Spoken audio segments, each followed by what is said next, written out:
Hey guys, it's just Sub Down Under, and today I'll be reviewing this, a Dell D600, and as it has no functioning hard drive, I will have to borrow some clips from YouTube. Now let's start talking about the specs of this business computer from the 2000s. So it is packing a 1.4 GHz processor, and the platform is the Intel Centrino. It comes with DDR1 RAM and around 128 megs pre-packaged.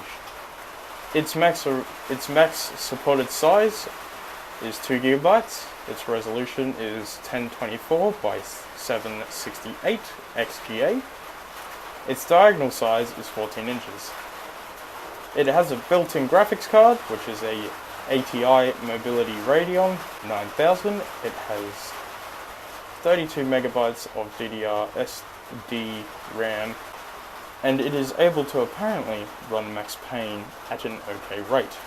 Now for some cool accessories for the computers of this era: an IRDA infrared, a phone line, and for some features that we don't see anymore on new computers for either being obsolete or taking up too much space, a PC card, a smart card reader, a USB Type-A, phone line, removable disk tray, and I'm talking about the thin laptops of today, how they don't have removable disk trays, a battery that can tell you when it needed to be recharged. And now it is the end of my review, and it is now time to pass it on to Andrew, our in-depth computer guy.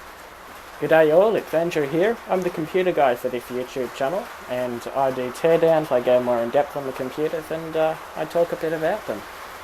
So this is a Dell D600 from around 2003 or so, it's an older model. It's equipped with a Pentium M running at 1.4 GHz, single core, as most processors of the time would have been. Interestingly, we do have a graphics card equipped to this model, and we'll be taking a look at that in a minute. Originally this would have come with 128 megs of RAM, but we put 256 megs in. Here's our graphics card, the ATI Radeon 9000, and it has 32 megabytes of video memory. So, not an overly powerful card. However, as this was a business-oriented computer, it would have suited just fine for the market that would have been using this computer. It's equipped with a CD drive, read-writable as we can see there. Nothing special about the rest of this. Let's proceed with the teardown.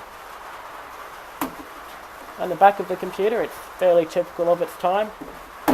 Memory bay, wireless card bay, or SIM card bay, if you choose to install that option.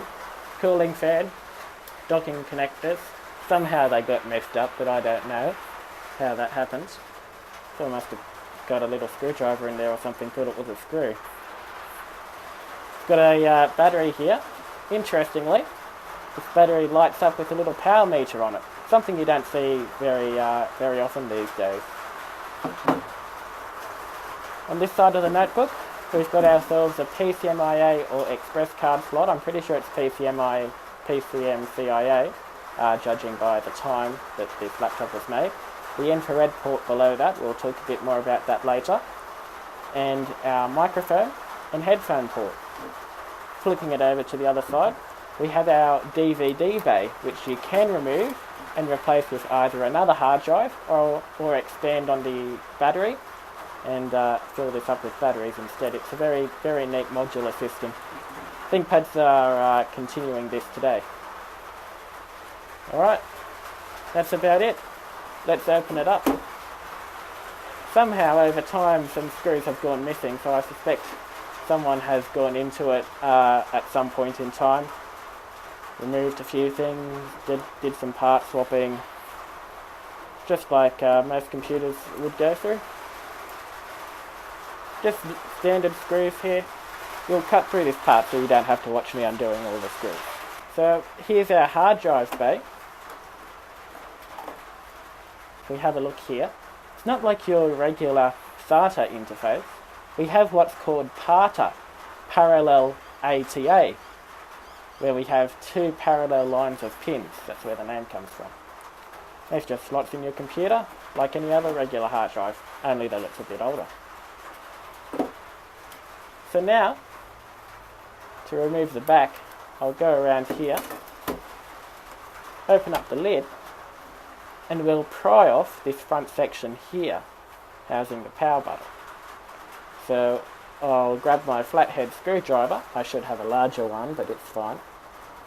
And there's little clips located here, if you have a close look. You can see that's releasing them here. If I go along a bit, I'll find another one.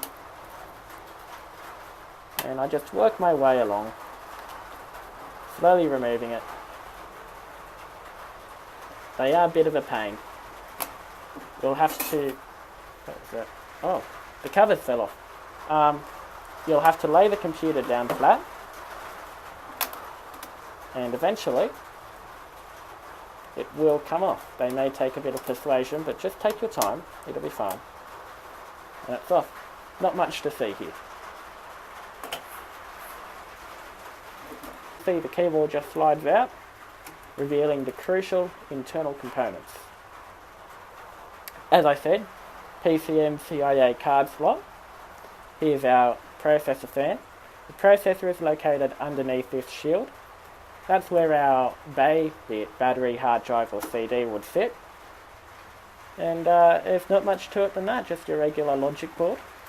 Let's flip it around once more and I'll show you those covers that fell off. They have the memory and the wireless card.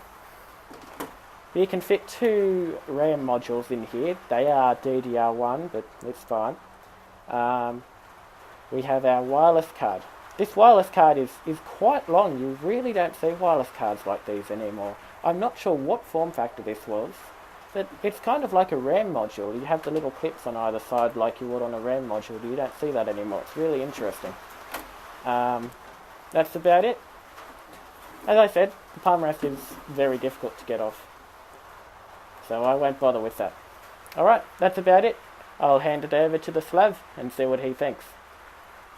Okay, the end verdict of this computer is it would be worth having this item back in the 2000s, from 2003 or 2008, as there wasn't really much need for extremely fast business laptops.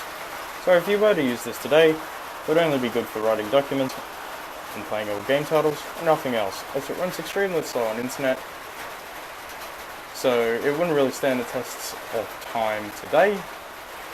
This is probably going to end up like my Xbox, as it wasn't really much worth fixing, but it would just take up space and it's a pain to carry around if you have school books in your bag, and it's just highly annoying when you can't fit all your books in.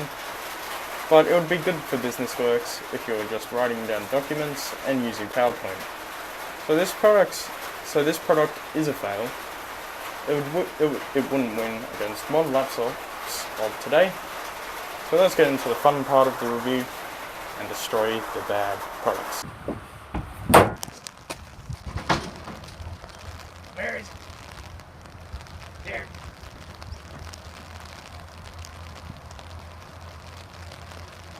It's raining. I got to be careful. Now.